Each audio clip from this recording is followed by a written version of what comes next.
Hello everyone. Welcome to a tutorial on getting started with Remine Docs. From our LVR dashboard, you're going to want to click on the Remine icon to access Remine Docs. When you click on the Remine icon, it takes you into the Remine program. In the left column, you're going to see a menu, and under Remine Apps, you'll see Docs Plus. This is where you want to click to access Remine Docs. When you click on Remine Docs, it's going to take you to the dashboard. And as you can see up here, the dashboard is highlighted, its little home icon. Underneath that is My Transactions, a package library, and a package in Remine Docs is like what a transaction template was in Transaction Desk. I have preloaded some packages in there for you from the office. Form library, that is loaded with your MLS forms. A clause library is loaded with clauses that have been approved by Jimmy, and you can add your own clauses that you like to use. If you have a certain way of phrasing something and you use it repeatedly, it's a good idea to go ahead and load it in your clause library. Checklist library, I have uploaded the Home Smart Encore checklist for files up in there. And my submissions, this would be if we were using this tool to submit to your broker or to submit the file for an approval. So we don't do that at our office, so I don't think you'll have anything in your submissions. Settings and Pro. Pro actually takes us back to Remine because the name of the app is really Remine Pro. So you can switch back and forth between Docs and Remine Pro quite easily, okay? And they're supposed to be integrated together and be intuitive and work together. I haven't used it enough to verify that that's true, but we'll see, okay? So let's click on Docs again. Let's get back to our Remine Docs dashboard. Now, the first thing I recommend you do the first time you go into Remine Docs is to click on Settings or Guided Tour. I'm going to take you through the things that I think are important right now, but certainly if you want more clarity or just to see if I've missed anything, do the guided tour. It's pretty short and sweet. Okay. Settings. Let's click on Settings. The first time you go into Settings, over here by signature and initials, yours will say add/create. Mine says edit because I've already created a signature and initials. But if you wanted to create yours, you're going to click on add/create. I can click on edit. And it's going to ask us, do we want to draw a signature or do we want to type a signature? I think most of us prefer to type the signature. So let me go in here and retype mine. And I'm going to type my initials. And right from this little box that pops up that you type in, you'll see in the upper right corner, you're going to see a box that'll let you pick the font you want to use. And pick whatever font suits you.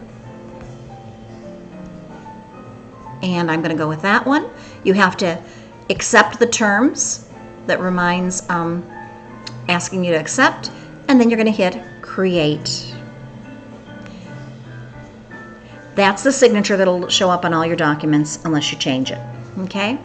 Now, account preferences, or actually before we even get to account preferences, let's look right up here at this little area. It says Document Time Zone. Make sure you're set for the correct time zone. If not, hit Edit and select the correct time zone. Mine is Pacific time. Mine is correct, so I'm going to confirm. And then slide down a little bit to those account preferences. I recommend you get the notifications and alerts that it's offering. The Smarts Alerts preferences, I don't recommend. That's the only one I don't recommend, or the client communication. The Smart Alerts preferences lets you know when there's signatures missing.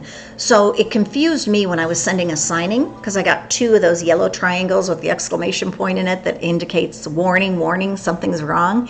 And here it was just missing signatures. Well, I knew that. That's why I was sending it out for a signing. And when I talked to support, I said I was getting this error message, and they said it's not an error message. It's letting you know that the form is missing signatures, and you're just supposed to continue and keep going. So I would turn it off. I found it confusing. It's right there, so just make sure it's on off. And then I am not ready to try the client communication part of this program yet.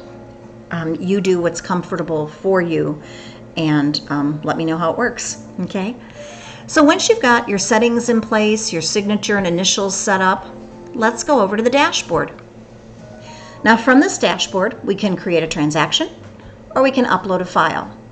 Let's look at upload a file first because that's pretty simple. And you notice when I clicked on upload a file, it opened up my file folder. And I know I have a commission order in here, so let's see if I can upload that. There it is. Now once it uploads the file, it's going to ask me where do I want to put it. Now at this point, I could put it in a transaction I've already created, or another folder I've already created, or I can create a new folder right down here. And I'm just going to call it new folder for right now because this is just a little demo. And let's hit done. And then it opens up my transactions over here. So we went from dashboard, now we're in my transactions, and let's go to the main page of my transactions, and there's the transactions, there's the new folder I just created.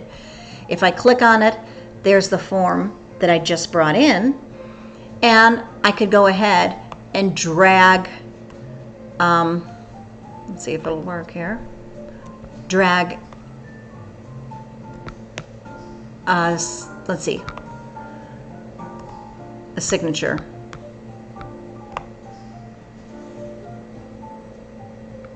Let's add a person. And let's add Jimmy, because this is actually looking for a broker's signature. So let's do this real quick.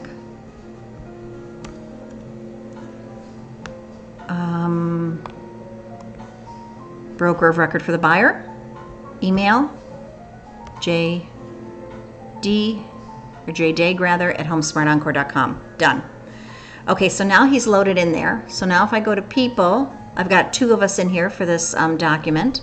Let's go back to the document, and let's see if I can drag his signature down.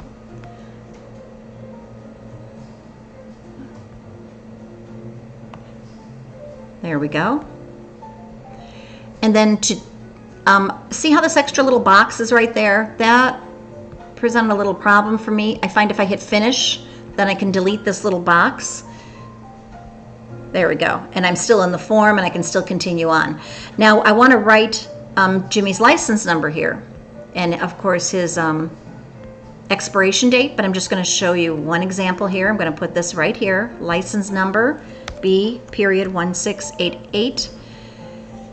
And see, it's doing that little box thing again. So I'm going to hit finish and delete. And I'm not sure why it's doing that to me, but that's how you fix it. Just go up and hit finish. A little box there will be say finish, so that you can move it around. Now, to move the box, you have to get the 4-way arrow and move that box right where you want it. Let's see if I can get that 4-way arrow here. There we go. Looks like it turns it blue first, and then it gives me the 4-way arrow. Okay, and of course I would fill everything else in, and then I would hit sign. I believe send will also send it off for signatures. Okay, but I'm not going to do that right now because I don't want him to get it and I don't want him to sign it. This is actually a very old commission order, so I just wanted to show you how that worked. Okay, I am going to hit the back button, and I am going to go back to the dashboard, and now we're going to try to create a transaction. And by the way, this area, I don't think I explained what this is. This is showing you things that you've just been working on recently, or it can show you announcements, things you've worked on, or again, if you had submissions to your broker, it would show here, but we don't use it for that as of now. So it's just showing me documents that I have edited. Okay, create a transaction. When you hit that button, a window pops up that says new transaction. And the first thing you're going to want to do is let the system know what side you're working on, or are you working both sides? Okay. I am going to put in an MLS number here. And there it came right in when I entered the MLS number. Now what I found here, when I enter the name of the buyer, Alan P. Hines, I think I've entered it. But if I don't click on that blue box underneath it, it won't hold the name. So I'm going to do it again. And now this is on Windows. It might not work this way on Mac or maybe even on another computer. But I find if I click the blue box, now it holds his name. I had to enter that like 3 times before I figured that out, okay? Because I put the MLS number in, it automatically brought in the names of the sellers and the name of the listing agent. Now I'm going to hit next. When I hit next, it'll automatically take me to forms. And if I were to hit on the words Las Vegas Realtors, it would show me the LVR forms. And I either could select right here, just go down the list, moving this little bar here. Or what would be probably quicker is if I were to type in duties, I could find the duties owed quick, okay? But I don't want to do either of those.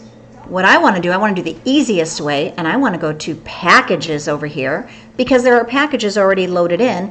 And remember, packages are the same as transaction templates. So there's 3 packages we have. We have a Home Smart Encore listing packet. We have a Home Smart Encore buyer's packet, and we have the Home Smart Encore buyer brokerage packet. So if you use the brokerage agreement for your buyers, that is already in this packet for you. Okay, just to make things simple, I'm just going to pick the buyer's packet. When I clicked there in front of the buyer's packet, it automatically clicked all the forms in that packet for me, and that does include the list of required docs from Real Smart Agent. So everything is clicked. If I didn't want something, I would unclick it, but I'm going to take all of this in to the transaction, to the new transaction. And by the way, there are checklists. If you hit on Home Smart Encore again, you can see the checklists. You can copy an existing file. I don't have a need to do that right now. And you can upload in some paperwork of your own. So that's, you know, if you were starting a transaction with uploading paperwork that you needed in there, that's how you would do that. But let's go over here to the next button. And it's going to take its time bringing those items into the transaction that it's creating. And there we go. All of the documents are listed here in this transaction.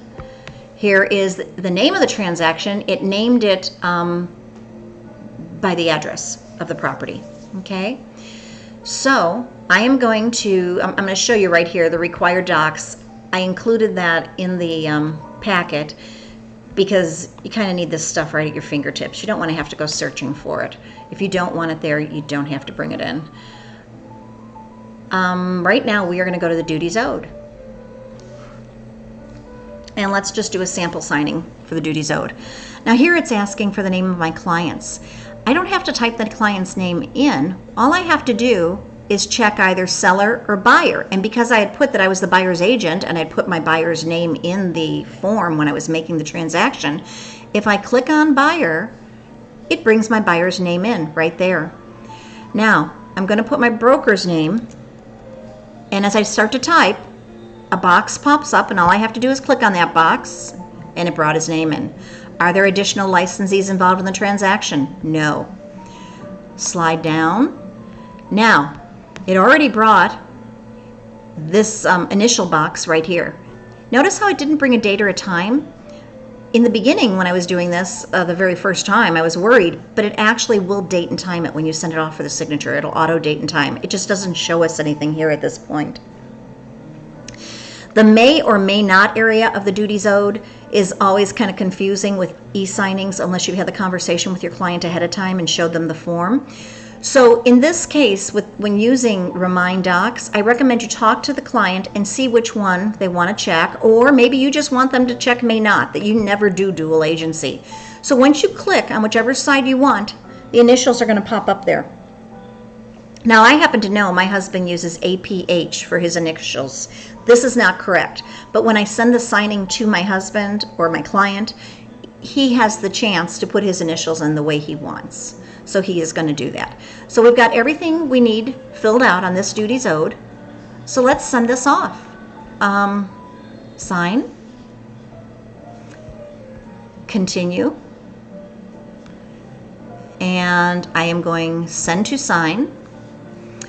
And it looks like I don't have his email address in here yet. So let's get his email address in. Hines.allen@gmail.com. I have checked the box of who I want this to go to. And down here I can put a message and I'll say, please sign the attached document that we discussed. And I'm going to sign my name and I'm going to hit send. Now, I'm going to go into a different browser because let's say if you were testing this and you try to test it from the browser you're in that you're already signed up in, like my picture is over here in the browser, I'm signed into this browser, it'll know that it's me and it won't let me sign the document to someone else. But if I go into my husband's browser, this is his image here and here, and I click on Gmail, and here is the document right here. Nicolette Hines has shared duties owed by a Nevada real estate licensee with you. Click on that, and it shows us that I've shared a document with him. Now, nowhere does it say like signing, like AuthentiSign would say, you know, you have a signing waiting for you or something like that. This one, when you look down by the words under what the document's name is, and over to the right, it says fill and sign. So that's what we're asking him to do. Requested action is fill and sign. So click their client now. This would be your client filling this out. View all docs. We're going to show you what it looks like from his point of view, or hers. And it opens up, and the client can view the document, read it, download it this way, but we're hoping the client's going to sign, at least at some point after they review it, whatever. Initial here, and I find if I do the arrow, see how it's not registering? I have to get that little hand symbol. Then it registers, but it won't register with just the arrow. And that's probably just my computer. You'll have to figure out what the idiosyncrasies are for Apple or your Windows computer. But I found mine, I would click and click, and I had to wait till I got the little hand, and then it would go. And that could be just a setting with my mouse as well. So don't over worry about that, but if you notice it's giving you trouble, that's why. Okay, you can type the signature, draw the signature. Again, your client is deciding how he wants to do it. My client realizes all he needs to do is add the H for his initial. Let's change the font. He's going to have to click that box to accept the terms again of this program and hit create. And there's his initials. Now we're going to go over here and see the hand popped right up. Yeah, the hand is popping right up when I go here. Click to sign, and see how it auto date and timed this document for me. So now the client would hit done. And at this point, the client can either review the documents, and we'll hit that so you can see what it looks like. He can see his fully signed document, and he can download the document right here. There we go. And if you just go over to where it shows the download, click show in folder, there's the document that the client just downloaded. Okay, so that is how to start a transaction in Remine and how to get a signature. And I recommend you play around in there a little bit to get familiar with it. Okay, thank you. Have a great day. Bye-bye.